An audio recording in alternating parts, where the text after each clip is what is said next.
कठिन है एक जुबान से तेरी महिमा को गा पाना, विशाल तेरी विशालता को शब्दों में सुना पाना।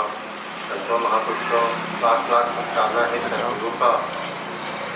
उनकी कृपा से ही हम सभी सत्संग में पहुँचे हैं और इनकी कृपा से ही इनके प्यारे प्यारे संतों के दीदार हो रहे हैं। क्योंकि ये हम नहीं कहते, हमारे धर्म ग्रंथ भी कहते हैं और रामायण में सफाई भी आती है। तुलसीदास जी ने लिखा भी है, यह भरोसा मुनि हनुमंता, बिनु हरि कृपा मिले नहीं संता। जब तक आपकी कृपा नहीं होती है तब तक आपके प्यारे प्यारे संतों के दर्शन नहीं होते हैं। लेकिन आपने एक चौपाई और भी लिखा है कि सम्मुख होई जीव मोहि जबहि, कोटि जन्म अघनाशहि तबहि। यानी जब ये जीव सदगुरु के सामने हो जाता है, शरण में आ जाता है, तो कोटि कोटि जन्मों के पाप तुरंत ही विनाश हो जाते हैं। इसके लिए कोई समय सीमा नहीं निर्धारित की जाए, तुरंत ही हो जाते हैं।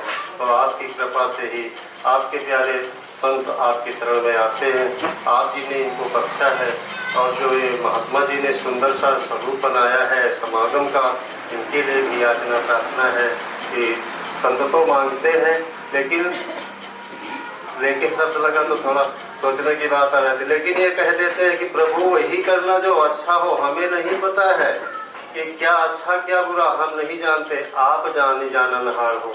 क्योंकि इसके लिए भी धर्मग्रंथ गवाही देते हैं कि हम मांगना कुछ और चाहते हैं, मांग कुछ और बैठते हैं। जैसे कि रामायण में भी इसी का जिक्र आता है कि कुंभकर्ण कह रहा था कि हमें इंद्रासन चाहिए, लेकिन मांग क्या बैठा निद्रासन, जो कि आप सभी जानते हो कि 6 महीने सोता था और 1 दिन जागता था।